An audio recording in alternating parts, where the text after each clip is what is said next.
Odessa barricadée, la région de Lviv bombardée, Mariupol pilonnée, Kiev encerclé. Bonjour Zoé Pallier. Bonjour Thierry. On fait le point sur la situation en Ukraine ce midi avec vous. Oui, dans l'ouest d'abord, jusqu'ici relativement épargné. D'après les autorités régionales, les forces russes ont bombardé ce matin une base militaire près de Lviv. C'est juste à une vingtaine de kilomètres de la frontière polonaise. Et c'est par cette base que transite une partie de l'aide humanitaire occidentale. Le bilan provisoire est de 35 morts et 134 blessés. Dans le sud, les habitants de Mariupol espèrent l'arrivée aujourd'hui d'un convoi humanitaire. Médecins sans frontières évoquent une situation désespérée dans cette ville assiégée par les forces russes. Écoutez le témoignage d'un salarié de l'ONG présent sur place.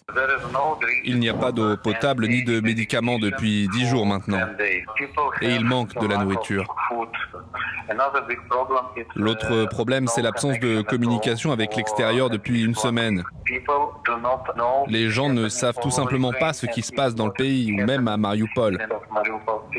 Toujours dans le sud, Odessa se prépare à un assaut imminent alors que les troupes russes pilonnent sans répit la ville voisine de Mykolaiv. 9 personnes seraient mortes ce matin d'après le gouverneur.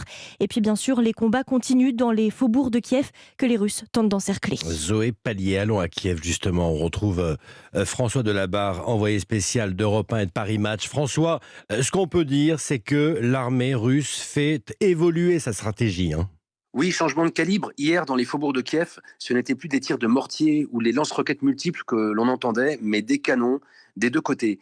C'est le signe que les Russes sont passés à une arme d'un niveau supérieur apportant plus de puissance à leur arsenal. Donc une arme qui fait plus de dégâts et qui tire à plus longue portée. Les échanges de tirs réguliers toute la journée jusque tard dans la soirée.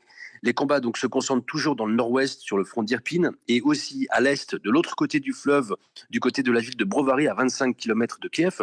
Dans le sud de la ville, les Russes n'ont pas pu masser de troupes encore, ni d'équipements, mais ils détruisent les infrastructures. Après avoir frappé la semaine dernière l'aéroport de Vinnytsia, hier, ils ont bombardé l'aéroport de Vassilkiv à 30 km. François Delabarre à Kiev pour Europe 1 et Paris Match.